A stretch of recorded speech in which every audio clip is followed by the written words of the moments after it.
semuanya nggak lolos. Jadi saya balik lagi ke SEI. Idealisme waktu itu pengen buka perikanan, usaha perikanan. Karena pelayaran mungkin ketika pulang bawa uang banyak kali. Seperti itu saya lihat gini-gini. Ya saya karena pengen berangkat waktu itu udah yang pengen cepet berangkat. Akhirnya saya terima. Oke Bu, deal. Gimana ya? Di kapal mana nih pertama? Pertama ini sebenarnya kapalnya ini termasuk kapal musuh. Musuh. Israel. Saya juga kaget. Itu bahasa yang digunakan tuh bahasa apa? Kalau bahasa dunia begitu. Bahasa tergantung tamu. Kalau tamunya Jerman bahasa Jerman. Kalau tamunya Prancis bahasa Prancis. Kalau tamunya Itali bahasa Itali. Tamunya Spanyol bahasa Spanyol. Paling cepat tuh 1,5 bulan. Paling cepat itu berangkat lagi. Paling lama bisa sampai 3 bulan. Berarti berat banget dong ninggalin anak sama istri di rumah. Berat banget dah. Pokoknya nangis-nangis. Bismillahirrahmanirrahim. Assalamualaikum warahmatullahi wabarakatuh. Waalaikumsalam. Ya, bertemu lagi dengan saya Sandi di Bintang 17 Channel. Dan alhamdulillah pada hari ini saya sedang berada di Kecamatan Bale Endah, Kabupaten Bandung untuk mewawancarai alumni IPB Fakultas Perikanan yang sekarang sukses mengelola bisnisnya. C35. Bagaimana kisahnya? Tonton terus videonya sampai dengan selesai. Perkenalkan, namanya Ricky Noviandi. Silakan Pak, disapa penonton di rumah. Halo kawan semua, saya Ricky Noviandi, alumni IPB C35. Kalau NRP masih apa ya? C098 C0334 098 0337 salah. C35 itu apa singkatannya? Sosial Ekonomi Perikanan. Sosial Ekonomi Perikanan. Angkatan berapa? Angkatan 35. 98 ya. Berarti lulus tahun berapa? Lulus saya termasuk paling telat ya. 2005 ya. 2005. Berarti 7 tahun ya. Hampir 7 tahun. Sebenarnya lulus 6 tahun, cuman wisuda saya nggak langsung. Jadi waktu itu magang dulu. Magang lalu wisuda. Berarti sudah S2 berarti. Bisa lah. Yang teman-teman udah pada kemana itu udah S2 kayaknya. Dulu Ricky lahir di mana? Lahir di Jakarta. Tapi orang mana? Orang tua orang Sukabumi. Sukabumi. Ibu Pelabuhan Ratu, ayah Cibadak. Besar di Sukabumi. Jadi dulu tuh pindah-pindah, lahir di Jakarta di Kebayoran Lama, umur 4 tahun ke Cibadak, TK di sana di Cibadak. SD pindah ke Jakarta lagi, ke Rempoa, ke Mabad 24 itu di Bintaro sampai kelas 5. Pindah lagi ke Bekasi Timur, ke Durenjaya sampai SMP kelas 2. Waktu itu SD Siliwangi, SMP waktu itu SMP pada ST ya, kalau sekarang nggak tahu SMP apa itu. Dulu masih numpang ke ST, Sekolah Teknik. Terus kelas 3 pindah ke Pelabuhan Ratu. Kelas 3 SMP ke Pelabuhan Ratu. SMP Negeri 1 Pelabuhan Ratu. Saya lulus di situ. SMA pindah lagi ke Sukabumi lagi, ke Cibadak, SMA Negeri Cibadak. Waktu itu dapat program PMDK ya.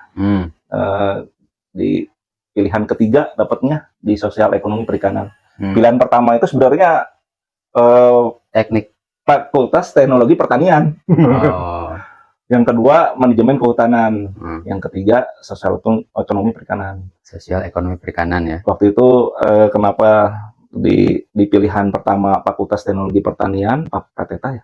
Iya, PTETA. Karena ada paman saya, Mang Johan waktu itu.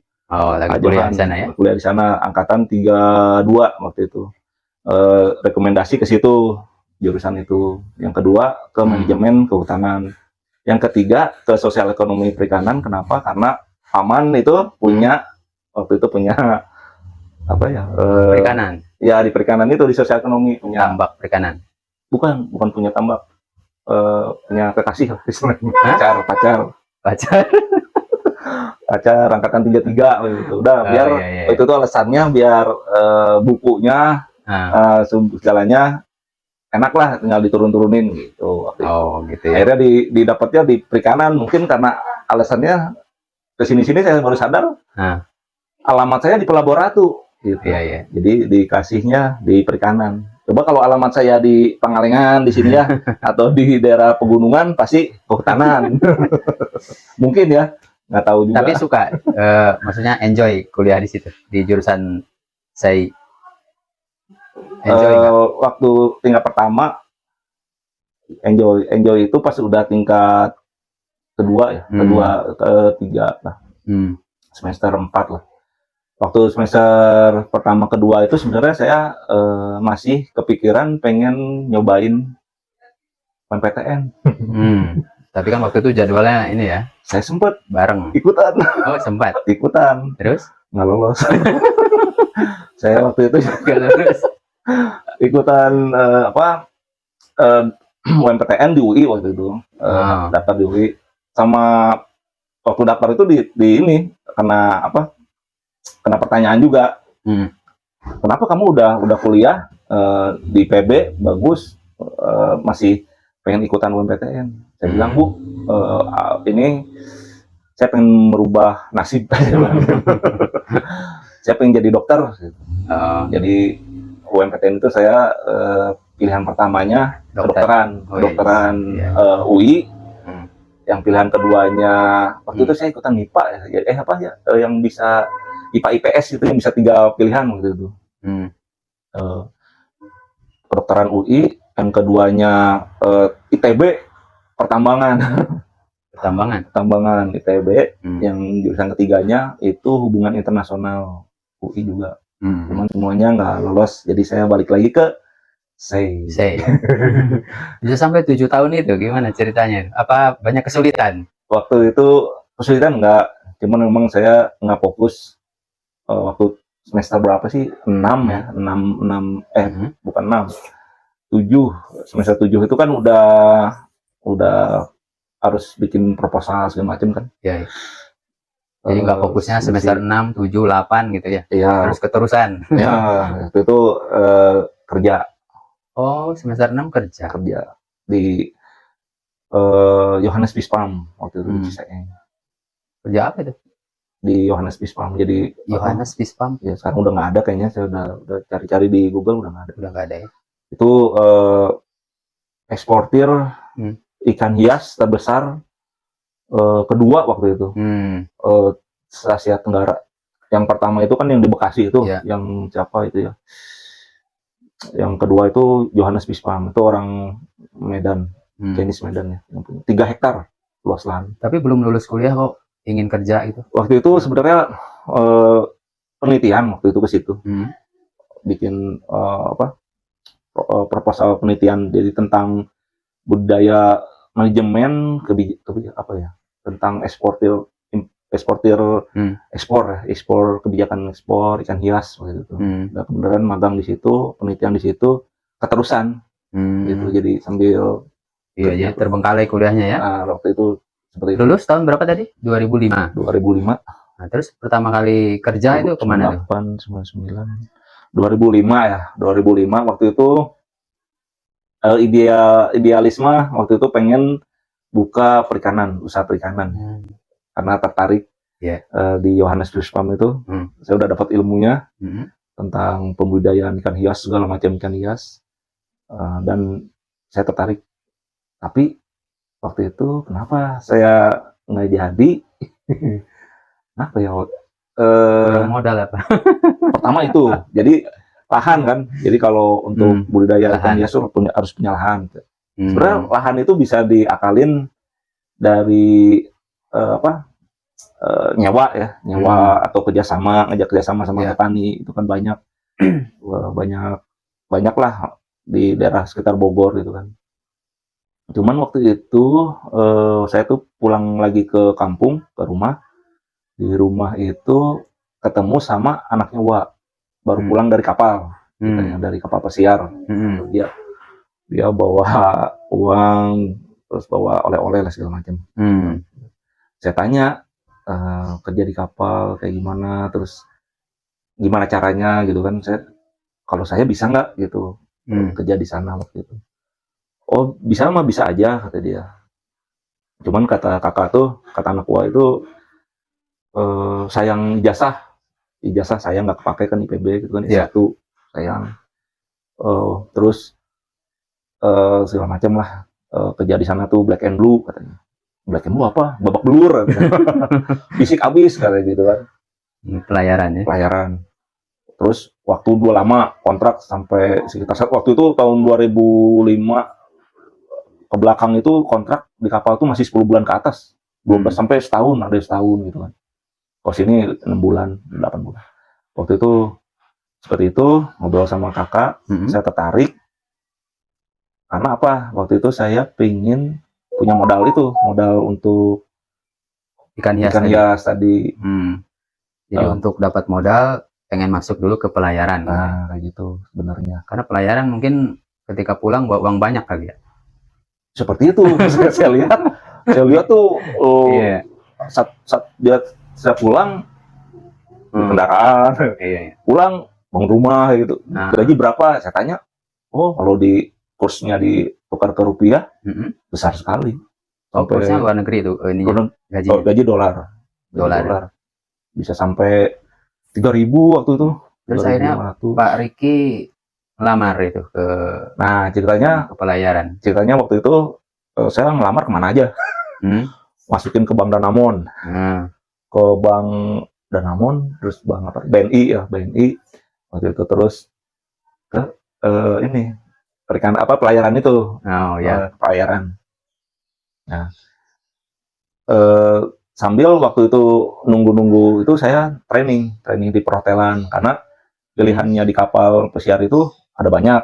Ada untuk kru ABK, ada di hospitality, kan itu kan kapal pesiar itu floating hotel ya, jadi hotel yang mengapung di laut. Jadi saya milihnya hospitality. Nah, hospitality itu ada banyak juga. Ada food and beverage, ada housekeeping, nah, itu ada satu lagi itu bar departemen food and beverage itu jurusannya itu ya apanya sih posisi pekerjaan spesialisasinya spesialisasi kerjaan di kapalnya. Riki apa waktu itu saya housekeeping karena anak gua itu kan di restoran, bilangnya repot kalau di restoran, terlalu banyak item yang harus dihafalkan segala macam, terus kerja juga interaksi sama tamu, terus harus segala macam. Kalau housekeeping itu kerja sendiri, kamar kan, cuman ini kamar. Saya training di housekeeping waktu itu. Ya, yang lucunya waktu itu dipanggil barengan itu interview sama user di kapal, terus interview Bank Danamon. Ditelepon tuh sama nggak tahu direktur atau manajer itu ya, ditelepon pokoknya suruh datang ke Bogor waktu itu. Kalau yang pelayaran ini harus datang ke Jakarta, user dari waktu itu dari Inggris ya. Saya gimana ya pilihan gitu,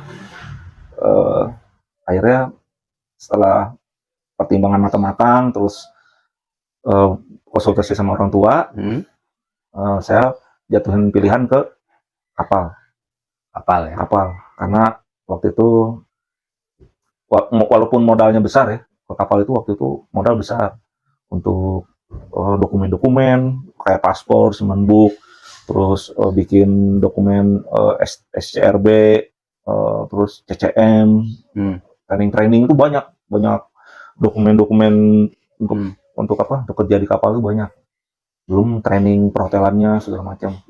Nah, waktu itu dana ada, orang tua udah disiapin, akhirnya saya fokus ke kapal. Keterima di pelayaran ya.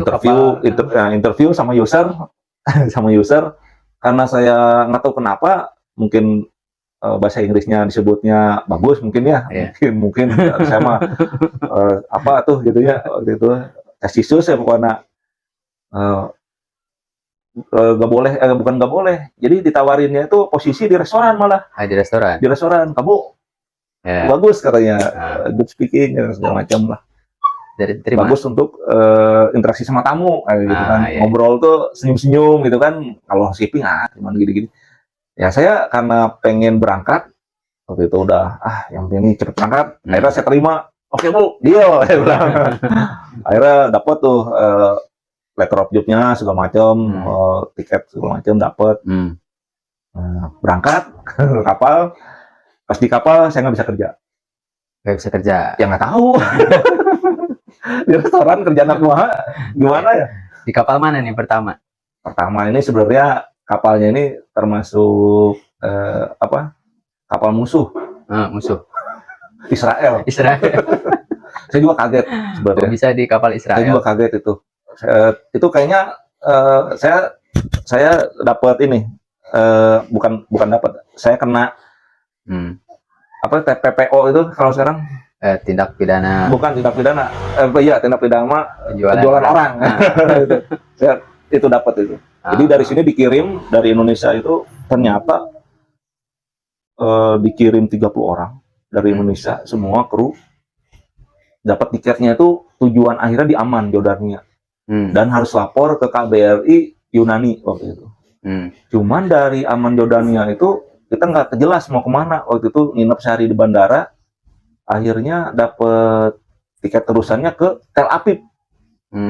Tel Aviv itu kan Israel. Iya. Kaget orang semua, wah ini kita ke Israel, kan kapal apa sebenarnya gitu kan. Akhirnya terbang ke Tel Aviv.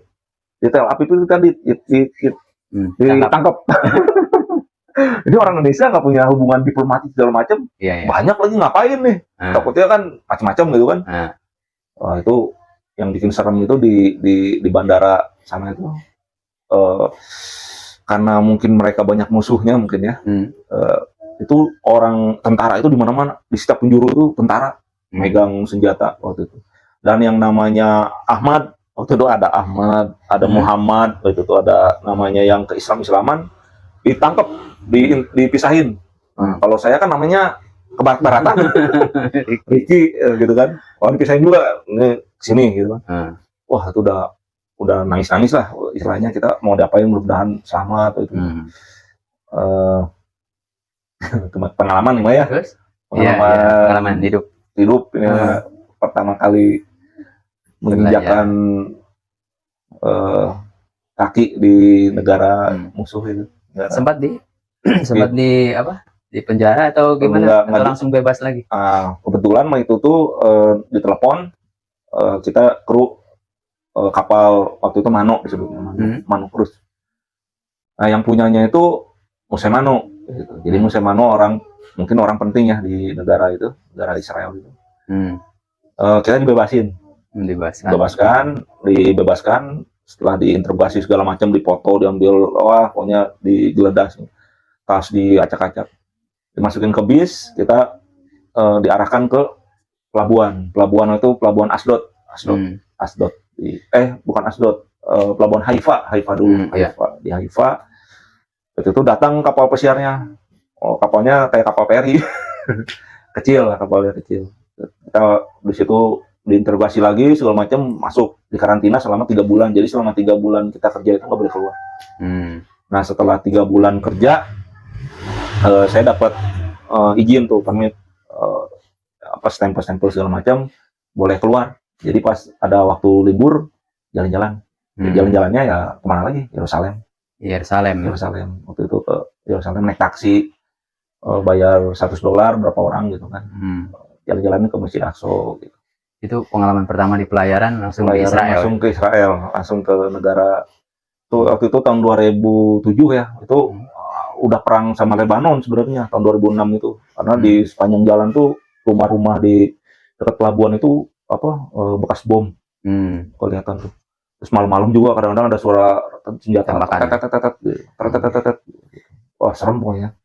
Cuman kita pelayaran cruise-nya aman. Kalau cruise-nya itu ke daerah Turki, Malta, Turki, Istanbul gitu ya, terus ke daerah Rusia, Sochi, Ukraina, ke Yalta, gitu. Muter-muter di situ aja di Laut Hitam, terus ke ke Istanbul gitu. Ricky berapa lama kerja di pelayaran? Kalau dijumlahkan dari Dijumlahkan awal sampai dari selesai. awal sampai selesai. Jadi saya terakhir kerja di kapal itu tahun 2019. Oh, 2019 2019. awal 2006. 2007 itu masih training segala macam. Berarti 12 tahun ya? Tapi kan Oh iya, ada berangkat. ya kayak gitu. Jadi satu kontraknya ada 7 bulan, 8 bulan kayak gitu. Oh, Libur di rumah sekali berlayar itu bisa 6 bulan, 7 bulan. 7, paling sebentar 7 bulan, paling lama 9 bulan. Jadi rata-rata ya 8 bulan lah. 8 bulan. Itu suka dukanya apa tuh kerja di pelayaran itu? Jadi pelayaran ya. Suka dukanya itu? Suka dukanya. Kalau sukanya ya jalan-jalan gratis. Jalan-jalan gratis kemana-mana ya, keliling dunia. Keliling dunia. Berapa negara itu? Ratusan kayaknya. Oh, udah ratusan negara ya, udah hampir semua loh. Yang terutama yang dekat laut ya. Laut. Ratusan lah. Enggak ya, kurang lebih ya, kurang dari 100. Pokoknya terakhir tahun 2018-2019 itu kontrak terakhir itu saya keliling dunia 2 kali. Itu kapalnya kapal kecil, kapal Hapag-Lloyd, kapal kayak yacht itu. Jadi dia bisa masuk ke sungai-sungai. Itu keliling dunia, dan di Pasifik itu semua pulau dijelajahi sama dia. Semua pulau, semua negara di situ, ada Samoa, Amerika, semua apa gitu. Ada Fiji, ada Vanuatu, semua itu, Selandia Baru, Australia mah udah itu. Enak ya? Ya, yang enggak ke Papua Nugini kayaknya. Papua Nugini enggak aman. Oh iya ya. Ya enggak. Dukanya apa tuh? Dukanya jauh dari keluarga, iya. dari anak, terus kerjanya ya nonstop, nggak ada libur. Jadi liburnya itu disebutnya cuman apa? Op. Jadi dari sehari itu ada, misalkan saya kan di restoran, Nah itu ada kerja pagi untuk breakfast ya, terus siang untuk lunch, untuk malam untuk dinner, terus kadang malam untuk supper atau late dinner ya. Nah itu kita dirotasi dapat op gitu. Op misalkan kadang breakfast op, nanti masuk berarti di malam, di siang langsung siang. Jadi opnya nggak sehari full, enggak ya? Enggak. Breakfast off atau lunch off gitu. Enggak. Cuman ya kadang-kadang aja dalam satu kontrak ya paling sehari lah dapat off. Yang seharian tuh paling cuma 1 kali lah. 1 kali dalam sebulan. Enggak, ada 1 kontrak. 1 kontrak. Luar biasa kan. Berarti kerja itu kalau libur kemana tuh? Kalau libur kemana? Oh libur ya ikutan excursion, misalkan ada excursion untuk kru. Misalkan yang menyender di Le Havre Prancisnya. Le Havre itu ada excursion ke Menara Eiffel, ke Paris. Itu kan panjang, jauh kan, seharian perjalanan bolak-balik seharian. Nah itu ikut ke situ, bayar berapa, untuk kru ada diskon, bayar berapa euro, naik bis bareng sama kru lagi. Liburannya kayak gitu, hiburannya. Kalau cuman kebanyakan sih ya kerja. Itu bahasa yang digunakan tuh bahasa apa tuh? Kalau keliling dunia begitu. Bahasa tergantung tamu ya. Kalau tamunya Jerman bahasa Jerman. Kalau tamunya Prancis bahasa Prancis. Kalau tamunya Itali bahasa Itali. Tamunya Spanyol bahasa Spanyol. Jadi harus bisa multi bahasa. Multi bahasa, cuman ya conversation ini aja apa? Ya greeting gitu aja. Ricky juga bisa bahasa asing. Pokok-pokok. Bahasa Itali pokoknya sedikit ya.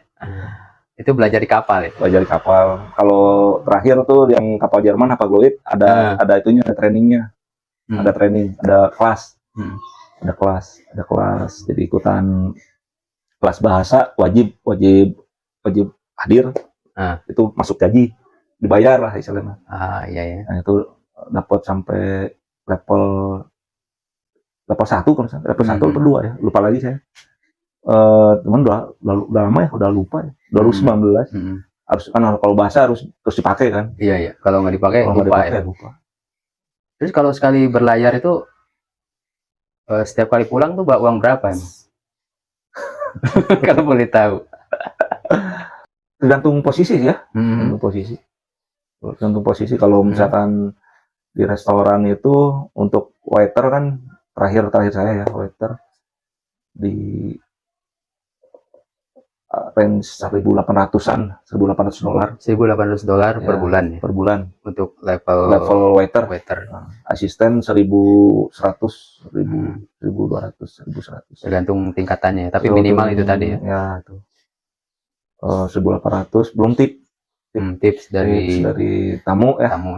di by hand, nanti dibagi rata sama sama teman lah, sama teman. Jadi pulang lumayan juga lah ya, bawa uang buat keluarga ya. Ya, lumayan, alhamdulillah lumayan. Kalau uang mah lebih dari cukup lah. Kalau bisa ngaturnya, kalau nggak bisa ngatur kurang. Bisa dibelanjain lagi di sana, Di sana, kapal. di sana tuh Bisa habis lagi. makanya di kapal itu pinter-pinter nyari teman. Ada grup-grupnya. Ada grup. Ada grup tukang belanja. Tukang jalan-jalan. Tukang jalan-jalan. Ada grup. Temannya orang mana aja, Pak? Banyak yang krunya internasional. Jadi dari negara-negara lain juga ada. Banyak kan India, Filipina, Vietnam, Cina juga ada sekarang. Jepang juga ada juga jadi orang Jepang, cuman posisinya itu orang Jepang dia biasanya di kayak tour guide gitu, kayak apa, translate bahasa itu apa disebutnya, translator gitu lah. Jadi kan misalkan ada kita cruise-nya Asia nih, cruise Asia, tamunya tamu Jepang. Nah itu biasanya ada kru orang Jepang gitu, jadi kru. Nah, kita ngobrol lah, sharing gitu. Iya. Terus biasanya kan sekali berlayar misalnya rata-rata 8 bulan gitu. Terus setelah itu pulang ke rumah ya, mungkin sebulan atau 2 bulan di rumah. Paling cepat tuh 1,5 bulan. Paling cepat itu berangkat lagi. Paling lama bisa sampai 3 bulan.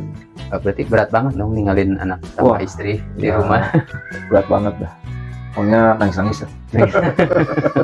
Iya. Nangis. Cuman ya gimana lagi, karena kebutuhan ya. Kebutuhan. Terus setelah hampir 12 tahun itu akhirnya memutuskan berhenti gitu. Itu apa ya jadi, sebabnya? Sebenarnya dari awal saya kerja ke kapal itu kan bukan untuk seterusnya gitu. Seterusnya ibaratnya bukan untuk karir, bukan untuk karir.